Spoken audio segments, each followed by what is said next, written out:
actually to go into the war. We declared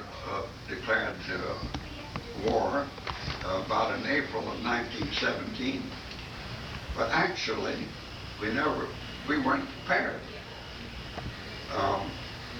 Now, when they started then to organize our army, now they got a picture of what the army was.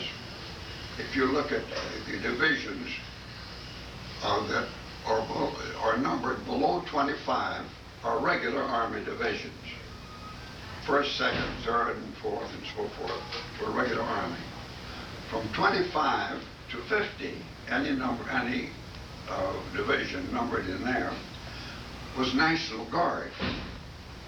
And from above that, from 75 on up, were the draftees. So you can tell what that was. In this book, for example, it has the numbers of all the divisions that took part, that were overseas or that got into the action at all. And you can tell from the numbers just which they were. Now, of course, every outfit thought it was the best. And when we were convinced that ours was the best, ours was the 2nd Division.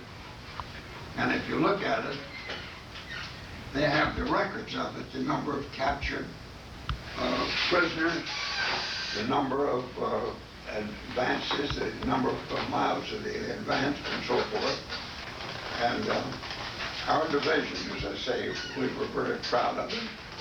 We captured practically 1/4 of all the prisoners that the entire American Army captured. Well, go on from there. Now then, things happened in the First World War that had never happened in any warfare before. First, there was the invention of the tank. Do you happen to know who invented the tank? The British. What? The British. It was Churchill. Churchill was a young man at that time, of course, and he invented the tank, and he wanted to get the tank up to the front without anybody knowing about it. And did you ever happen to think what a ridiculous name it is for the tank was? Well, how did it got that name? Because they put the tanks on rail cars, and they wanted to have some sign on it that would invite no curiosity, and so they covered them with tarpaulins and put signs on them, tanks. Well, nobody was interested in tanks. They didn't think that was anything of interest, and so they were able to get the tanks up to the front without being discovered. However, the tanks in the First World War played no part, and they had no real results at all. I never saw but one tank, and it didn't do any. We saw it in October, which was, of course, very close to the end of the war, and it was a 2-man tank. It wasn't capable of anything, and it came down the road where we were, and came out from behind trees. And the Germans saw the thing and began shooting at it. And the 2 Frenchmen who were in the tank ran out of petrol, and they left the tank sitting there. They had no business. They had no use for it after that. That's the only tank I ever saw. And the tanks had no result in the First World War at all. They didn't know how to use them. As they learned from the tactics that were used in the Second World War, of course. Another thing was the use of gas. The Germans used the gas first. And the way they did it, at the start, they used a very deadly gas. And they had containers that they would put out, and when the wind was in the proper direction, they would release the pressure on these tanks, on these canisters, and the the gas would come over and you could see it. It was colored, and you could see it coming. And of course, when it was first used, it was very deadly. And I understand we understood it from talking with the English against whom it was first used.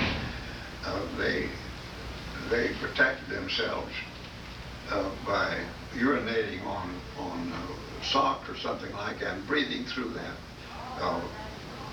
Before, of course, they had no gas masks at all at that time.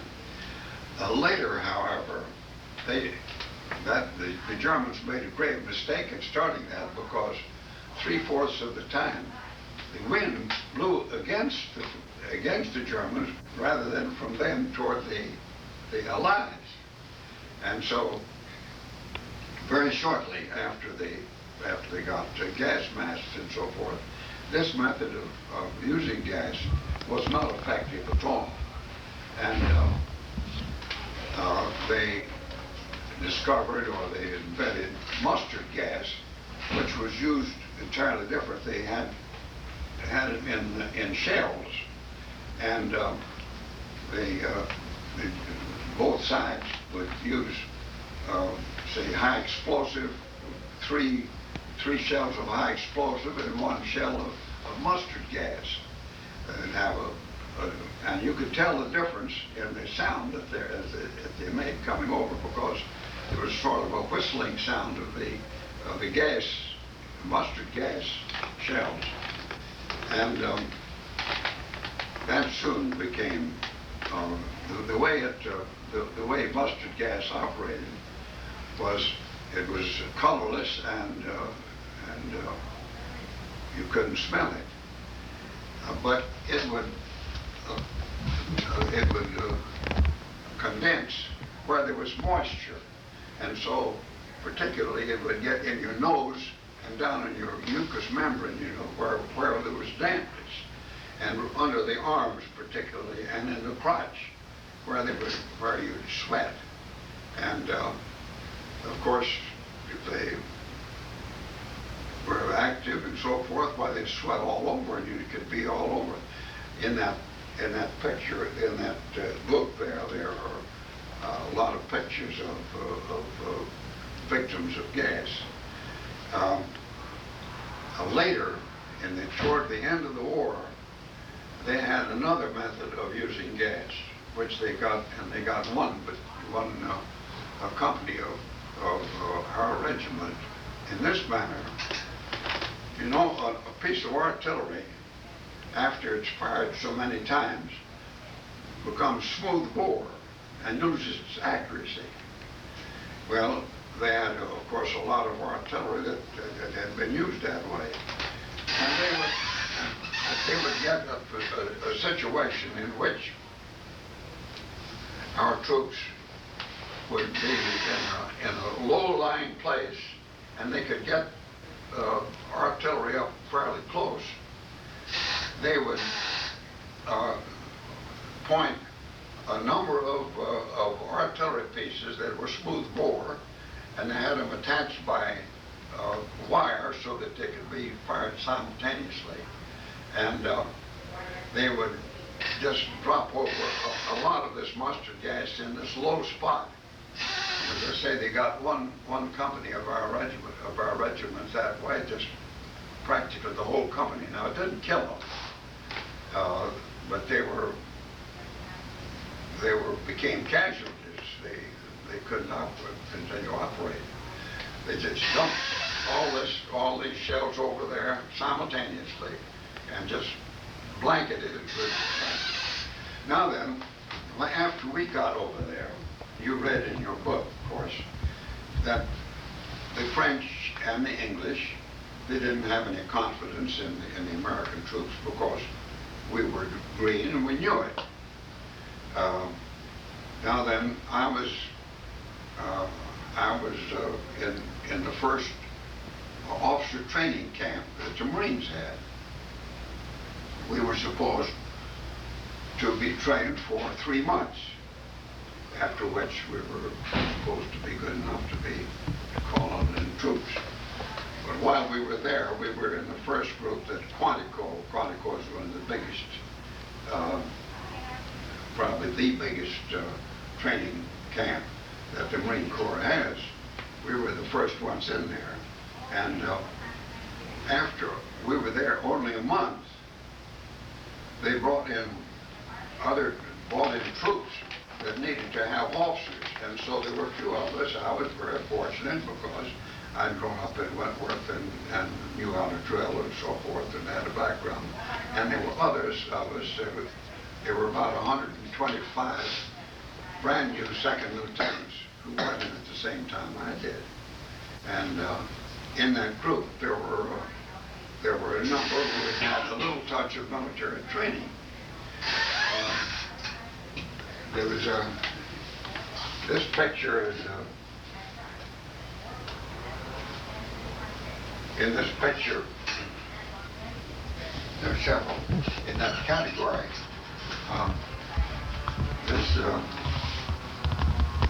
The third man in the front rank, you think? Third man in the front rank is named Charles D. Roberts. He's gone to Kemper, and he went at the same time that I did. And I went to a Marine meeting about a month and a half ago, and his son is now a retired Brigadier General of Marines, but he's down dead. And in that group, I think the second one in front, well, the first one there, became a lieutenant general, and this one became a commandant.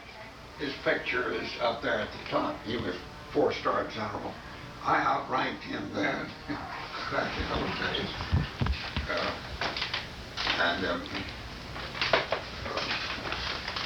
So this picture is, I'm going to take it up to Kansas City, and this son of this man was very anxious to get this picture. Well, we had a number of pictures. That's my company picture taken up in Germany. And the Germans had remarkably fine cameras. Now there's a picture of my company, and that's accurate enough so that you can actually recognize some of the people in that company. I think they're a company. The company in those days was composed of 250 men.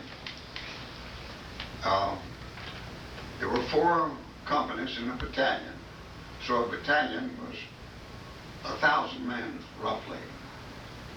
3 battalions made a regiment. And in the division, there were 2 brigades, and each brigade had 2 regiments. And in the First World War, there was only 1 brigade of Marines in operation. That's all there was. Half of our division was Army, regular Army, 9th and 23rd Infantry, and the other half of the foot soldiers was Marines.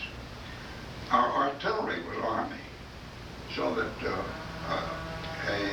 a division in the First World War in the American Army was composed of 26,000 men. And it's unbelievable that in a group that big, you could get an esprit de corps, a feeling of belonging to a unit, because there was such a huge number. And in our first engagement, during the first days of the war, we Marines were very resentful that the other brigade was Army. We didn't have any use for them. And it was after Chateau-Thierry and had gone through together, and they did exactly the same things as the Marines, that there became a spirit, an esprit de corps, a pride in our division, the second division. And the divisions had rivalry with others. Our division, the second division, was a great rival of the third division. They we got so much publicity. You see, the war correspondents could mention Army, they could mention Navy, and they could mention Marine Corps. If they mentioned Marine Corps, all the Marines that were over there entirely were this one brigade in the second division, a tiny organization compared to the whole thing. The plan was for a complete division to be made up of Marines, but we got over there. We went over piecemeal. Although the war declared in April of 1917, our battalion didn't sail until February of 1918, and we went over the last battalion of our regiment, and they sent over other troops, and instead of making a complete division out of them, we had so many casualties that they put them to replace the men that we had lost. Now then, what was it like when we got over there? Well, as you have read in the book, if you paid attention to that, you know, Pershing wanted to have an American front with all American troops. The French and the English wanted to use us in their units, and Pershing did not. Pershing wanted to have a complete American front, but and he battled all the time to get that, but he never got the American front until September, where an attack at San Miguel. That's S-A-I-N-T, not it isn't Saint Miguel, it's San Miguel. And that was the first time that Pershing had a front of his own. Now that was in September, and of course the whole war was over in November. It was that late before it happened. Now then, when we got over, we were in back in away from the front for additional training. The weapons that we had were we call it the Springfield, the model 1903. The rest of the American troops had what was called the Enfield, a similar rifle. We didn't have any automatic rifles. They gave us, well, it was quite a story in one of the military history books that I had about a Lewis machine gun. And they gave us Lewis machine guns while we were still over here. And we started training with them. And then they took them all away because they could be used on airplanes. So we had no automatic rifles at all when we got over there. But they gave us a French automatic rifle, which was called Chauchat, C-H-A-U-T, I think it was. And it was actually, it looked as if to us it was made out of cigar boxes and tin cans. It was about as dangerous to anybody trying to fire the darn things as to anybody out in front. We had an awful time making our men continue to carry them even. So we first went into the line in a quiet sector. Now, of course, the line of warfare between the Germans and the thing was tremendous length, and there were portions of that which both sides agreed would be quiet sectors. And we were 55 days in the front line going there in March of 1918. And during that time, well, the boys say that the Germans had a one-legged officer, a man who went down the line and fired a round out of each machine gun every afternoon at 5 o'clock, and that was about all that was happening. During all that time, we were there 55 days in the front, back in support, in reserve, and then back to front in support, reserve. And we would busy ourselves digging additional trenches and so forth. But all that time, in 55 days, in our company, we had only one casualty, only one man was killed. So there was hardly any action going on. Well, by this time, the French and the English had a regular procedure to make an attack. They would first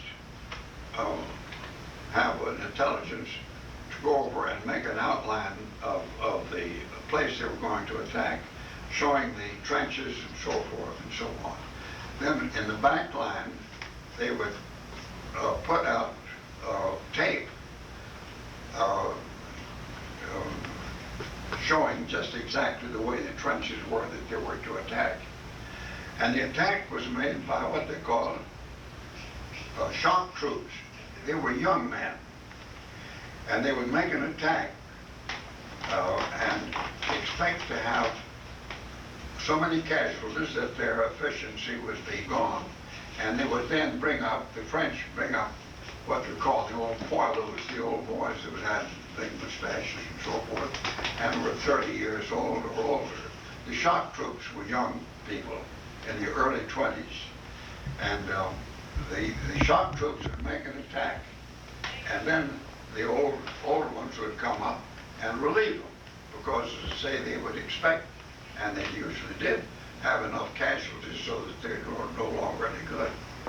So that was what we were expected to do. And you had a question? Yes. Sir, were the shock troops sort of like suicide? What's that? Were the shock troops, were they like suicide people? Well, they were not really suicide people. They expected to have a lot more casualties than when they'd make an attack, you see. This was a period of thought in military terms that if an outfit had 10% casualties, they would be ineffective from that point on. So we became shock troops later when we actually got in.